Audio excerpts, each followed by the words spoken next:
कृषि कानून वापस लेने की घोषणा के बाद टिब्बी कस्बे के किसानों में खुशी। कहा, किसानों की एकजुटता के आगे झुकी मोदी सरकार। सिखों के पहले गुरु और सिख धर्म के संस्थापक गुरु नानक देव जी के प्रकाश पर्व पर प्रधानमंत्री नरेंद्र मोदी द्वारा शुक्रवार सुबह कृषि कानून वापस लेने की घोषणा के बाद टिब्बी कस्बे के किसानों में खुशी की लहर दौड़ गई। लोगों द्वारा हर तरफ तीनों कृषि कानूनों को वापस लेने के ऐलान के बारे में चर्चा करते हुए देखा गया। किसानों ने लड्डू बांटकर व पटाखे फोड़कर इसकी खुशी मनाई।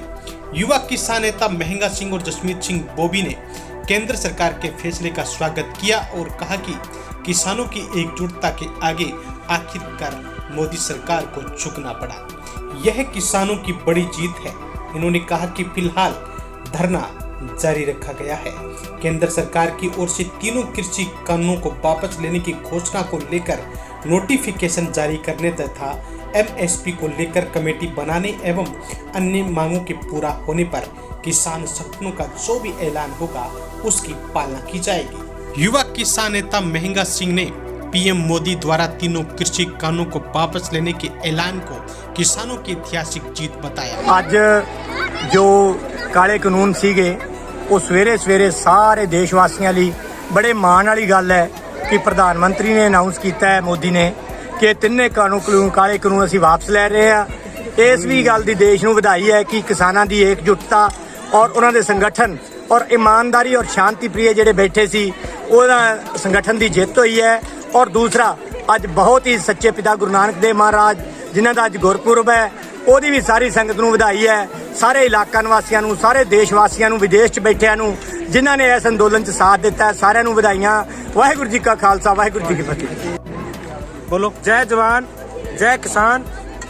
जैसा तमाम लोगों को अवगत है कि जो केंद्र सरकार के द्वारा 3 काले कानूनों को लागू किया गया था, उसको लेकर के 2020 को जो पूरे देश का किसान दिल्ली की विभिन्न सीमाओं पर इन 3 काले कानूनों के विरोध में डेरा लगाए हुए था, उसको लेकर के जो केंद्र सरकार थी उसने किसानों की किसी भी मांग का संज्ञान नहीं लिया, परंतु जो पूरे देश का किसान था वो बड़ी मजबूती और एकजुटता के साथ और शांति प्रिय तरीके से इस आंदोलन को एक ऐसी मंजिल तक ले आया कि केंद्र सरकार इस कदर मजबूर हुई कि उसे जो 3 काले कानून थे उनको रद्द करना पड़ा।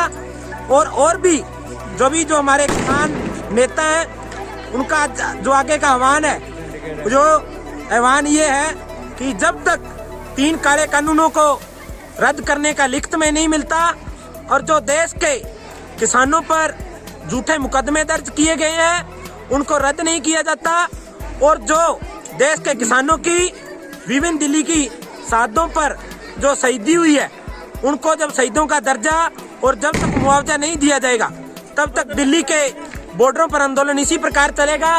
और देश के तमाम किसानों से हम यह निवेदन भी करते हैं कि आप ज्यादा से ज्यादा संख्या में दिल्ली के विभिन्न बॉर्डरों पर पहुंच करके जो केंद्र सरकार है उसको भी ये चेतावनी दें कि जो देश का किसान है वो इस कदर मजबूत है, जब तक उनकी मांगे नहीं मानी जाएगी तब तक दिल्ली की सीमाओं पर 3 काले कानूनों को लेकर के आंदोलन चलता रहेगा।